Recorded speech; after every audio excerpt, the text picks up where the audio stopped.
দেখেন নাই এবং বিশেষ করে অজগর সাপ দেখানোর জন্য আপনাদেরকে একটা বই নিয়ে আসলাম। আমি মোহাম্মদ কুদরত আলী আপনাদের দেখানোর জন্য শ্রীমঙ্গল উপজেলা 9 নং সাতগাঁও ইউনিয়নের আমরা জেলা চা বাগানের ভিতরে পরীক্ষা দিয়ে আসলাম, এমন লেখা লিখেছি পুরো একটা কলমের কালি শেষ করে ফেলেছি।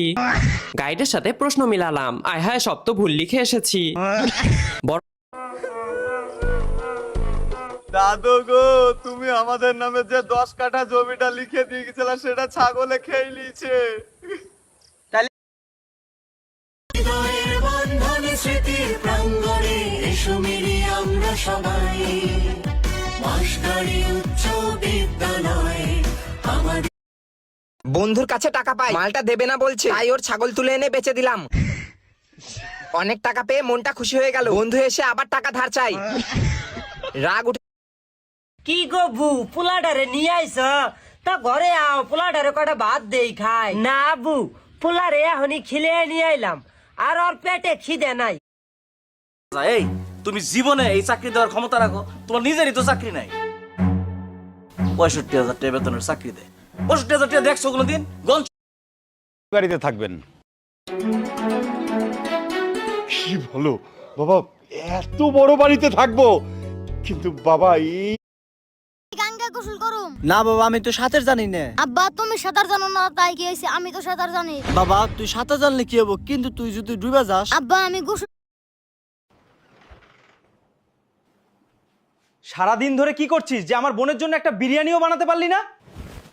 তোর বোনের হাত কি জং, ওকে নিজেকে বানিয়ে খেতে বল।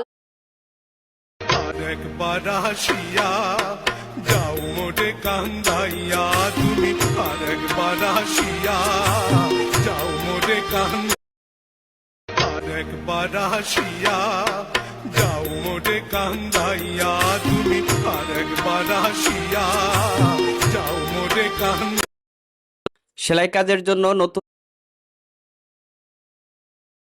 সাইফুল আর তার স্ত্রী আর তার মেয়ে তিনজনই নদীর পাড়ে গোসল করতেছিল। তাদের মেয়ে পানির মধ্যে মজা করতে করতে গভীরে চলে যায়। এরপরে মেয়েটি নদীর ভিতরে ডুবে যাচ্ছিল, তখনই বলে, বাবা বাঁচাও আমাকে। কাটালের এই অসাধারণ রেস্তোরাঁটি দেহন জায়গা চিনুন কিনা? দিন যত যাইতাছে এর সৌন্দর্য ঠিক ততটাই বৃদ্ধি পাইতাছে। টাঙ্গাইলের মনতলা, ঘাটালের জলতরঙ্গ, যমুনার স্কাইভিউ এদের যতই গোসল করি আমি ঠান্ডা লাগে না রে, যতই গোসল করি আমি। টাকা হাওলাদ নেওয়ার সময় পায়ে ধরে, আবার টাকা চাইলে সে ঝাড়ি মারে।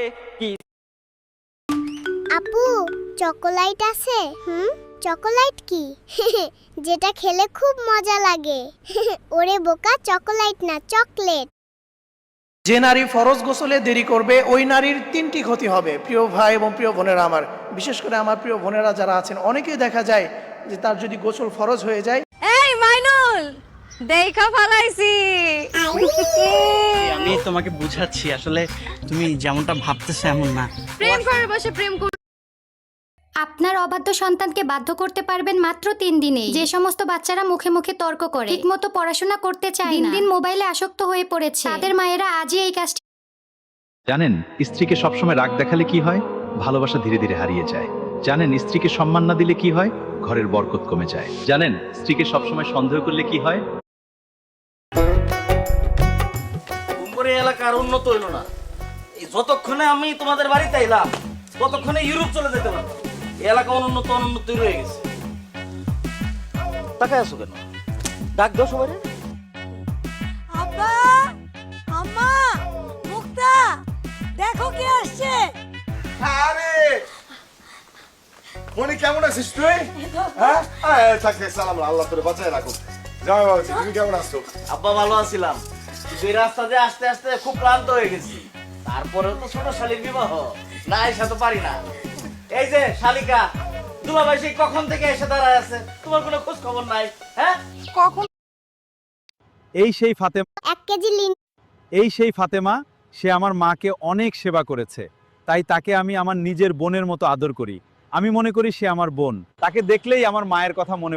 1 কেজি লিন্ডি দাও তো। লিন্ডি? হ্যাঁ মা বলেছে। আরে ও মায়ের কুমিচ্ছা না, ভেন্ডি বলেছে হয়তো।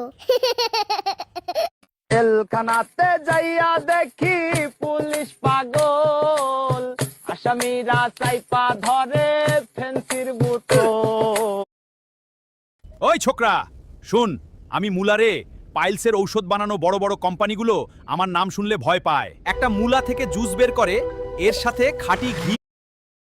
ওয়াইফকে জড়িয়ে ধরলে যে মনের শান্তি পাওয়া যায়, এই শান্তি টাকা দিয়ে। এই কবরস্থানে একদিন হলো শুইবেন যারা, আজকের ভিডিওটা শেয়ার করবেন তারা। কেন বলছি জানেন? মানুষের ঠকায়েন না। বউকে বেতন দিতে হতো তাহলে হিসাবটা এমন হতো: 3 বেলা রান্না 5,000 টাকা, বাড়ি পরিষ্কার করা 3,000 টাকা, জামা কাপড় ধোয়া 3,000 টাকা, বাচ্চা পালা 10,000 টাকা, বাসা পাহারা দেওয়া 5,000।